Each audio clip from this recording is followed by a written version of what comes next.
절 기간을 보내고 있습니다. 그리고 오늘은 벌써 네 번째 주일을 맞이했는데요. 사랑하는 성도님들, 하루하루 예수님을 묵상하며 나의 신앙을 돌아보고 또 다시 세워나가고 계십니까? 지난 한 주간 이렇게 성경 말씀을 또 묵상하면서요, 새삼 깨달았던 사실이 하나 있습니다. 그게 무엇이었냐면 오늘 말씀의 제목이에요. 그게 말씀은 처방전이라는 겁니다. 실제로 그렇더라고요. 힘들고 두렵고 또 불안하고 또 어렵고 괴롭고 모든 것이 내 삶이 엉망이 될 때, 되어갈 때, 꼭 엉망이 된 것처럼 느껴질 때 어떻게 해야 되냐라는 거죠. 믿음의 정답은 우리가 잘 알고 있잖아요. 바로 이 하나님의 말씀 앞으로 나아오면 되는 겁니다. 그런데 문제는 뭐예요? 그렇지 못한다는 거죠. 내 생각과 내 경험과 세상의 그 지식과 그 잣대로 판단하고 해결하다 보면 어떻게 돼요? 일이 꼬이는 경우가 많아요. 그리고 불안과 근심과 염려가 더 늘어나는 것을 우리는 많이 경험하게 되더라는 겁니다. 그래서 성경이 우리에게 그것을 가르쳐 주는 거예요. 성경을 보게 되면요, 하나님이 사랑하는 자녀들을 심판할 때가 있어요.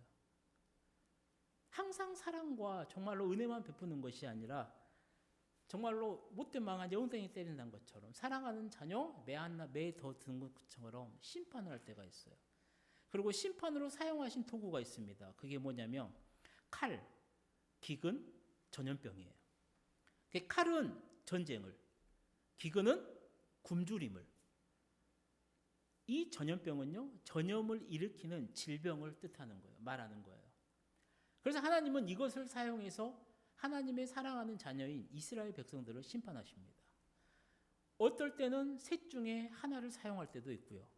어떨 때는 이 세 개를 차례 모두 사용하실 때도 있습니다.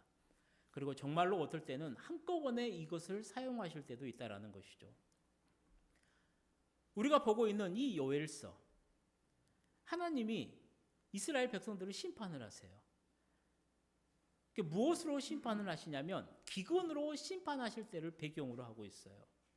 그리고 그 기근의 원인은 무엇이냐면 메뚜기 재앙입니다. 메뚜기.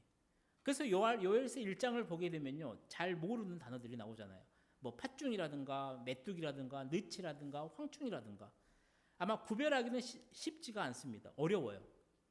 그냥 메뚜기라고 보면 돼요. 이 메뚜기를 통해서 하나님은 이스라엘 백성들을 심판을 하세요. 자, 메뚜기 떼가 이렇습니다. 혹시 보이십니까? 하늘을 다 덮고 있어요.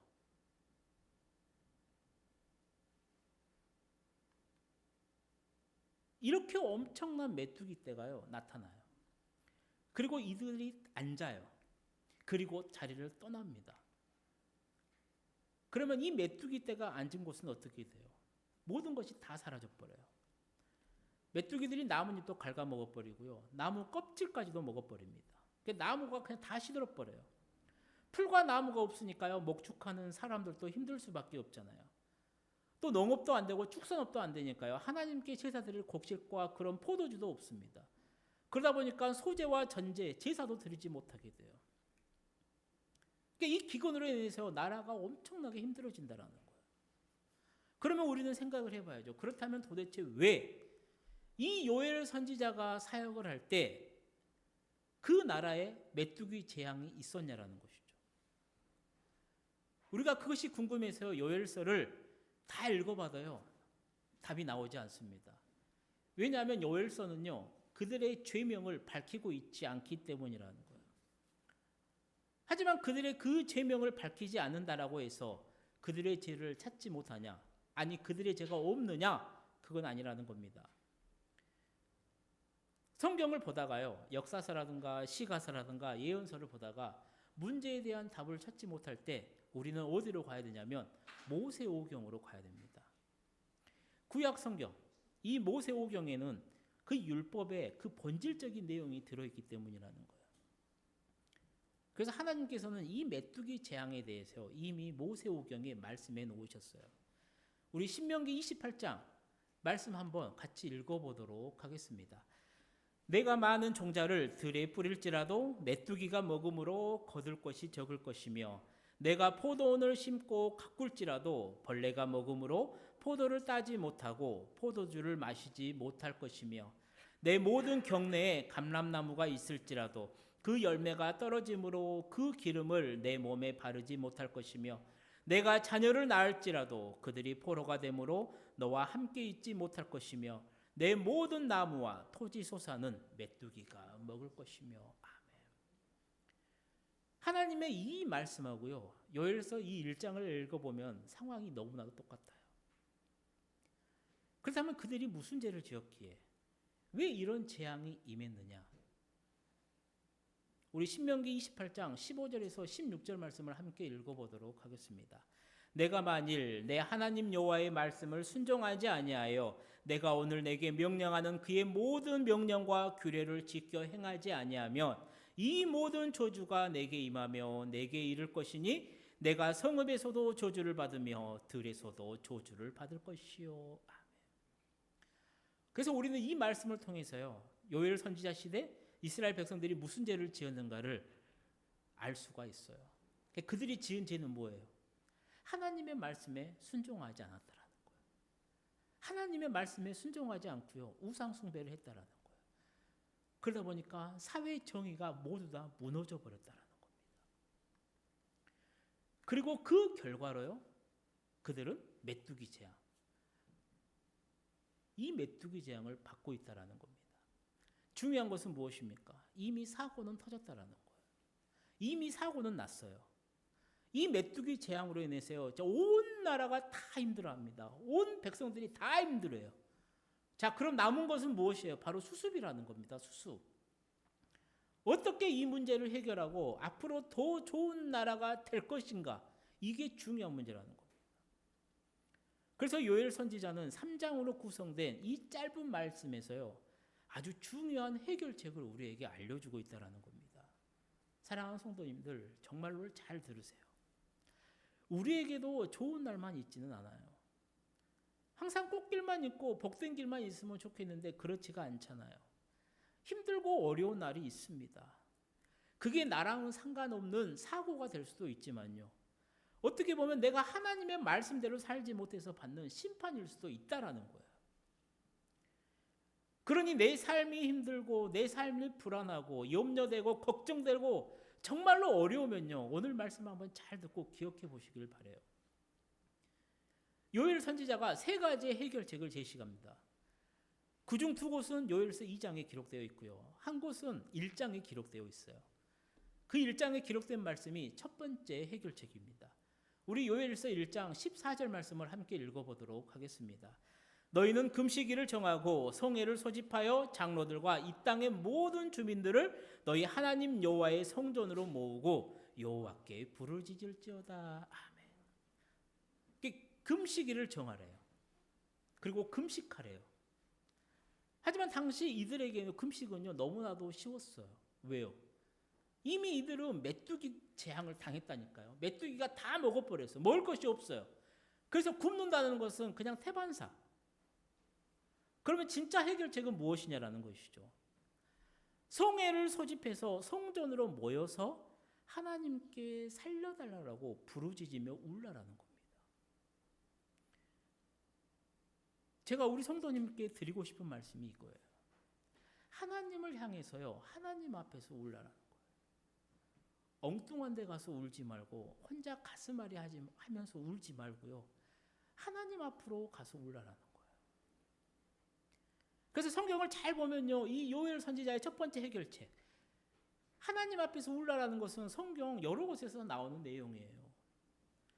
그리고 성경이 이걸 우리에게 이야기하는 이유는 뭐냐면, 처방전을 주시는 이유는 뭐냐면, 하나님께 나와서 우는 민족에게 희망이 있기 때문이라는 겁니다. 하나님께 나와서 우는 교회가 희망이 있기 때문이라는 거예요. 하나님께 나와서 우는 사람에게, 그 가정에게 희망이 있기 때문이라는 거예요. 그래서 요엘 선지자도 지금 그 희망, 그 해결책을 처방전을 주는 겁니다. 국가적으로 힘들 때 어떻게 해야 되느냐? 야, 금식일을 정해라. 그리고 성전에 나와서 울면서 하나님께 살려달라고 울라라는 거예요. 그리고 요엘 선지자가 이렇게 말하는 이유는, 성경이 우리에게 가르쳐주는 이유는 딱 하나밖에 없다라니까요. 하나님 앞에서 울면 우리가 웃게 되는 하나님의 은혜를 하나님이 주신다라는 겁니다. 사랑하는 성도님들, 혹시 개인적으로 힘든 일이 있으십니까? 그러면 해결책은 이거예요. 사순절 기간 하나님 앞으로 나와 오십시오. 하나님이 여러분들의 눈물을 거두시고요, 사랑하는 당신의 자녀에게 웃음을 선물로 주실 거라는 겁니다. 두 번째 해결책이에요. 두 번째 해결책은요, 오늘 본문 말씀입니다. 우리 오늘 본문의 말씀을 다시 한번 읽어보도록 할게요. 여호와의 말씀에 너희는 이제라도 금식하고 울며 애통하고 마음을 다하여 내게로 돌아오라 하셨나니 너희는 옷을 찢지 말고 마음을 찢고 너희 하나님 여호와께로 돌아올지어다. 그는 은혜로우시며 자비로우시며 노하기를 더디하시며 이내가 크시사 뜻을 돌이켜 재앙을 내리지 아니하시나니 주께서 혹시 마음과 뜻을 돌이키시고 그 뒤에 복을 내리사 너희 하나님 여호와께 소제와 전제를 드리게 하지 아니하실는지 누가 알겠느냐. 아멘. 요엘 선지자 두 번째 해결책입니다. 첫 번째 해결책에서요, 한 걸음 더 나아가요. 두 번째 해결책이 뭐예요? 마음을 찢으라는 거예요. 공동번역 성경에는요, 심장을 찢고 하나님께 돌아오라는 거예요. 다르게 말하면 뭐예요? 우리가 잘 아는 것처럼 진짜로 회개하라는 겁니다. 그냥 입만 뻥끗하지 말고요, 정말로 쇼하듯 회개하지 말고요, 정말로 심장을 찢고 회개하고요, 하나님께 나오라는 거예요. 그때도 말씀드렸잖아요. 회개는 뭐예요? 울면서 내 죄를 고백하고 이게 아니라니까요. 거기서 그치는 게 회개가 아니라 세상을 향했던 내 삶의 방향을 180도 돌려서 다시 하나님 앞으로 나아가는 게 회개라는 겁니다. 두 번째 해결책이 그거라는 거예요. 야, 말로만 떠들지 말고 진짜로 너의 심장을 찢고 다시 하나님께 돌아오라는 겁니다. 사랑하는 성도님들, 우리는 지금 사순절 기간을 보내고 있어요. 이 사순절 기간에 정말로 생각하는 단어가 뭐냐면 회개예요, 회개. 왜냐하면 예수님을 묵상하고요, 십자가의 그 길을 묵상하다 보면요, 십자가를 생각하면 자연스럽게 떠오르는 게 내 죄이기 때문이라는 겁니다. 그래서 어떤 게 떠오르냐고요? 하나님의 약속을 저버린 나의 그 죄를 회개하는 거고요, 십자가의 그 큰 구원의 은혜를 받았음에도 불구하고 그 주님의 영광을 위해서 합당하게 살지 못한 나의 죄를 고백하는 겁니다. 그리고 가장 중요하게 내 삶의 중심이 예수님이라고 말하면서요, 그렇게 살아가지 못함을 회개하면서요, 주님께 더 가까이 가려고 노력하고 살아가는 그 다짐하는 절기가 바로 이 사순절 기간이라는 거예요. 생각해 보세요. 오늘 본문이 기록된 요엘서 시대, 요엘 선지자가 살았던 이 시대는요, 메뚜기 재앙으로 힘들었어요. 우리는요, 몇 년 전까지만 하더라도 코로나 때문에요, 무지하게 엄청나게 힘든 시간들을 보냈어요. 벌써 이게 옛날 이야기가 되어버린 것 같아요. 코로나 3년 얼마나 힘들었는지 몰라요. 많은 사람들이 죽었습니다. 그리고 교회는요, 예배가 폐쇄되기까지도 했어요. 그런 시간을 지나서 오늘에 이르렀어요. 여전히 그 여파로 힘든 교회가 많습니다. 문제는 어때요? 코로나19로 시작으로 해서 지금은 어떻냐라는 거예요. 지금 한국교회요, 정치적인 문제로 사회적인 신뢰도를 완전히 잃어버렸습니다. 기독교 사회문제연구원이라고 하는 단체가 있어요. 이 단체에서 지난 1월 달에 발표한 내용이 뭐냐면 종교 호감도를 묻는 질문을 했어요. 그것도 그 비개신도인들, 비성도들에게 이걸 질문을 했습니다. 종교 호감도에서 1등이 어디냐면 불교였습니다. 50%래, 50%. 2등이 천주교랍니다. 46.7%. 그리고 3등이 어디예요? 저도 깜짝 놀랐습니다. 원불교였습니다. 18.8%였습니다. 기독교는요, 13%로 4위였답니다. 기독교가 4위로 밀려난 것은 이번이 처음이래요. 왜 이런 결과가 나왔냐? 여러 가지 이유가 있겠죠. 그런데 가장 큰 원인은요, 다른 데 있지 않아요. 기독교인이 기독교인답게 살지 못했기 때문이에요. 예수님한테 문제가 있는 것이 아니라 예수님을 믿는 우리에게 문제가 있었기 때문이라는 겁니다. 그게 무슨 문제예요? 우리가 하나님을 사랑하고 이웃을 사랑하면서 살아가야 되는데 그렇게 살지 못했다라는 겁니다. 내 걸 더 챙기려고 했고요. 나만 잘 살면 됐고요. 세상 사람들과 별반 다름없는 모습으로 살아갔다라는 거예요. 오늘 예수님이 요엘서의 말씀을 통해서 우리에게 말씀하신 겁니다. 야, 네 마음을 찢고 네 심장을 찢고 다시 나에게 돌아오라. 진심으로 회개하게 하고 주님께로 나의 삶의 방향을 돌리라고 말입니다. 그러면 하나님이 주신 복이 뭐라는 거예요? 그러면 내렸던 재앙도 그치게 하고 다시 하나님의 축복을 받아 풍요로움을 지키고 하나님의 관계가 회복되는 놀라운 복을 하나님이 주시겠다라는 겁니다. 사랑하는 성도님들, 정말로 이 사순절 기간 내 마음을 찢고요, 하나님께 돌아오시기를. 그래서 하나님이 약속하신 그 풍성한 복을 받아 누리시는 여러분들이 되시기를 소망합니다. 자, 세 번째 해결책입니다. 요엘서 2장 우리 28절에서 32절 말씀 함께 읽어보도록 하겠습니다. 그 후에 내가 내 영을 만민에게 부어주리니 너희 자녀들이 장래일을 말할 것이며 너희 늙은이는 꿈을 꾸며 너희 젊은이는 이상을 볼 것이며 그때 내가 또 내 영을 남종과 여종에게 부어줄 것이며 내가 이적을 하늘과 땅에 베풀리니 곧 피와 불과 연기 기둥이라. 여호와의 크고 두려운 날이 이르기 전에 해가 어두워지고 달이 핏빛같이 변하려니와 누구든지 여호와의 이름을 부르는 자는 구원을 얻으리니 이는 나 여호와의 말대로 시온산과 예루살렘에서 피할 자가 있을 것이며 남은 자 중에 나 여호와의 부름을 받을 자가 있을 것임이니라. 아멘. 자, 이 말씀은 우리가 찬송을 통해서도 많이 불러봐서 잘 알고 있는 내용이에요. 사도행전에 나오는 성령 강림 사건의 근거가 되는 말씀이기도 합니다.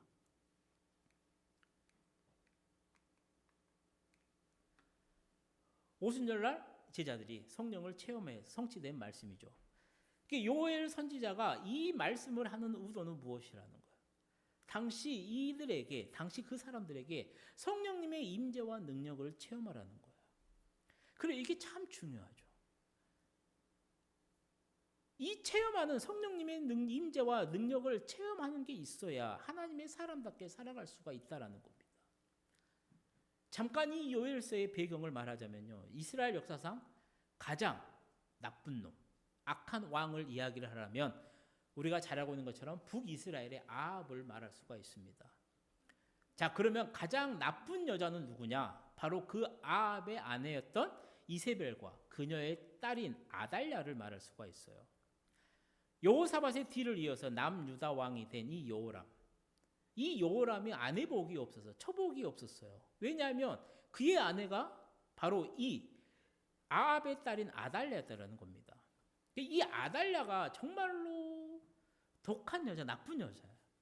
유다 내에 바알 선지자, 바알 숭배를 퍼뜨려 버린 장본인이라는 거예요. 하나님을 바라보는 하나님의 종이 이 아달랴의 꾀임에 빠져버립니다. 그래서 우상 숭배를 해요. 자기 형제들을 다 죽여버려요. 그래서 하나님의 길을 버리고요, 아합의 길로 돌아섭니다. 이에 하나님도 여호와람에게 봐서 보냅니다. 누구를 보내요? 엘리야를 보내요. 그리고 재앙을 내릴 것을 경고해요.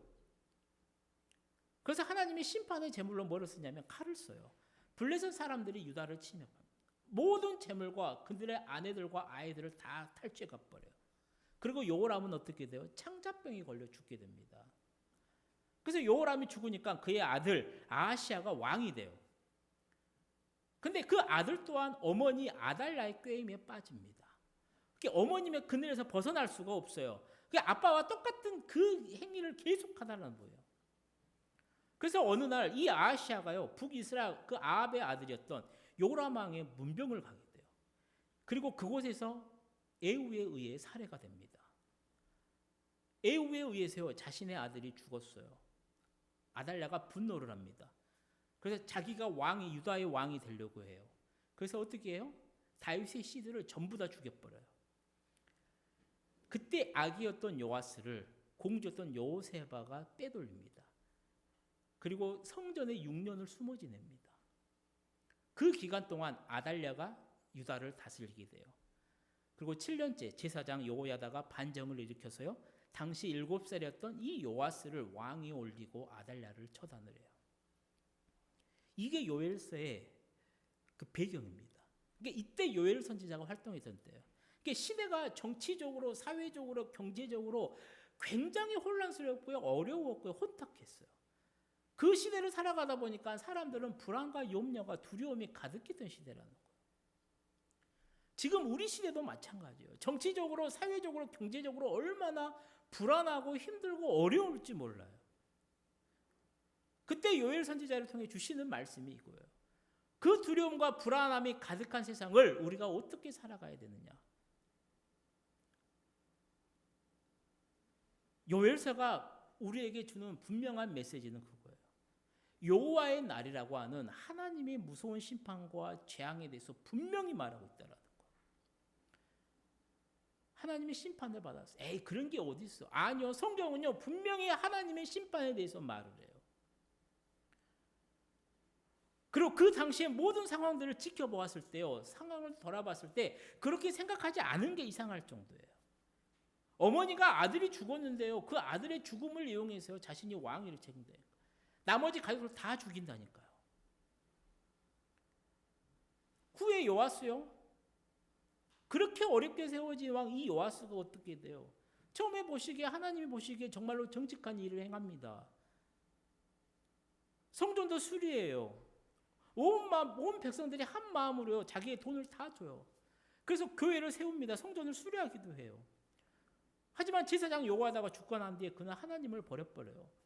살만하니까 또다시 우상을 섬기는 죄를 범해 타락하고 말았더라는 거예요. 그때 사람들이 무슨 생각을 했겠냐고요. 어느 날 메뚜기 재앙이 옵니다. 그 엄청난 일을 겪고 있는 나중에는 어떻게 돼요? 가뭄까지 이어져요. 어려움이 계속해서 몰려와요. 그때 사람들이 무슨 생각을 했겠냐고요. 아, 우리의 죄 때문에 하나님이 심판하시는구나. 그 상황에서 주어지는 처방이 무엇이냐는 것이죠. 그 처방이요, 32절 말씀이요. 누구든지 여호와의 이름을 부르는 자는 구원을 얻으리니 이는 나 여호와의 말대로 시온산과 예루살렘에서 피할 자가 있을 것이며 남은 자 중에 나 여호와의 부름을 받을 자가 있을 것임이니라. 이게 정확한 영적 처방이라는 거예요. 아무리 두렵고 아무리 어렵고 아무리 혼란스럽고 염려가 많아도요, 그날은 여호와의 날, 하나님의 날이라는 겁니다. 그래서 요엘은요, 정말로 두렵고 무섭고 떨리는 그 심판의 날을요, 여호와의 날이라고 부르고 있다라는 거예요. 그리고 그날이 아무리 무서워도, 그날이 아무리 두려워도요, 그날에 마귀들이 아무리 여러 가지 재앙들로 우리를 공격하더라도요, 그날은 하나님이 역사하시는 날이라는 겁니다. 그 신앙이 오늘 우리에게 있어야 돼요. 살다 보면 어떻게 돼요? 되는 일이 하나도 없는 것처럼 느껴질 때가 있어요. 계획한 일들이 모두 다 바스러집니다. 열심히 준비했던 그것이 떨어져요. 원하고 정말로 바랬던 일들이 안 될 때가 있어요. 왜 내 삶의 현장에서 꼭 이런 일들이 일어나냐라는 것이죠. 그때 요엘서가 주는, 성경이 우리에게 주는 처방이 뭔지 아십니까? 사랑하는 성도님들, 그렇다 할지라도 의심하지 말라라는 거예요. 흔들리지 말라라는 겁니다. 하나님이 결코 이 상황을 모두 다 놓아버린 게 아니라는 겁니다. 상황은 여전히 괴롭지만, 상황은 여전히 어렵지만, 변한 것은 아무것도 없어 보이지만 우리는 여전히 하나님의 뜻 가운데, 하나님의 역사하심 가운데 있다라는 겁니다. 그때 성령 하나님이 역사하십니다. 이것이 우리에게 필요한 믿음이고요, 우리가 날마다 체험하며 살아가야 하는 신앙이라는 겁니다. 그렇기 때문에 우리는 구원을 얻을 수가 있다는 거예요. 메뚜기 떼가 군대처럼 밀고 들어와 모든 것을 먹어버리는 그 무서운 일이 우리의 삶 가운데서 벌어진다 하더라도요, 우리가 두려워하지 않을 것은 그날은 바로 여호와의 날이기 때문에, 우리가 하나님을 믿는 그 신앙의 한 가운데 있기 때문에 우리는 그 자리에서 하나님의 이름을 부르기만 하면 어떠한 경우에도 구원을 얻을 수 있다라는 겁니다. 그러니 반드시 기억하십시오. 여러 가지 불안함과 두려움과 염려이 밀려올지라도 오늘 요엘의 이 간절한 외침, 누구든지 여호와의 이름을 부르는 자는 구원을 얻으리라. 사순절 기간 이 약속의 말씀을 붙드시면서요, 성령 하나님의 임재와 성령님의 능력을 체험하며 살아가는 우리 모든 성도님들이 되시기를 축복합니다. 이제 말씀을 마치려고 해요. 사랑하는 성도님들, 몸이 아프면 병원을 갑니다. 병원에 가서 의사 선생님께 다 이야기를 해요. 그리고 나서 처방전을 받아요. 그리고 처방전대로 주어지는 약을 먹고 우리는 낫습니다. 우리 인생도 마찬가지예요. 힘들고 어렵고 고통스럽고 불안하면 처방전을 받아야 됩니다. 그리고 그 처방전대로 살면 돼요.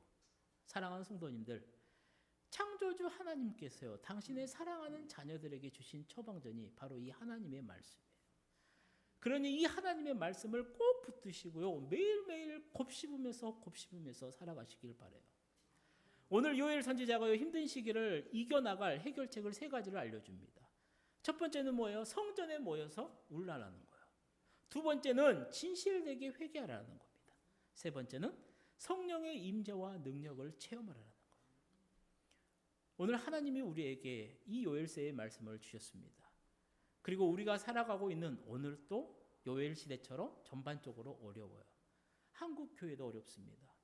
우리나라 정치, 경제 어렵습니다. 성도 개인도 어렵고 불안하고 힘든 것이 많습니다. 이런 상황 가운데 흔들리지 않고 이 상황을 이기며 나아갈 처방전은 3가지입니다. 성전에 모여 우십시오. 그리고 진실되게 내 삶의 자리에서 회개하십시오. 그리고 성령 하나님의 임재와 그 성령님의 능력을 날마다 체험하십시오. 이 말씀을 오늘 하나님이 나에게 주시는 말씀으로 받으시고요, 이 말씀에 순종하며 나아가는 저와 여러분들이 되시기를 소망합니다. 그리고 순종하는 모든 성도들에게 하나님이 영적으로 또 육적으로 복을 풍성히 부어 주실 것입니다. 이 진리의 사실을 믿으시고요, 이번 한 주간도 말씀 앞에 서며 믿음의 발걸음을 내딛는 우리 모든 성도님들 되시기를 주님의 이름으로 간절히 축원드립니다. 기도하시겠습니다. 사랑하는 하나님 아버지, 오늘 또 우리에게 귀한 말씀을 주심에 감사를 드립니다.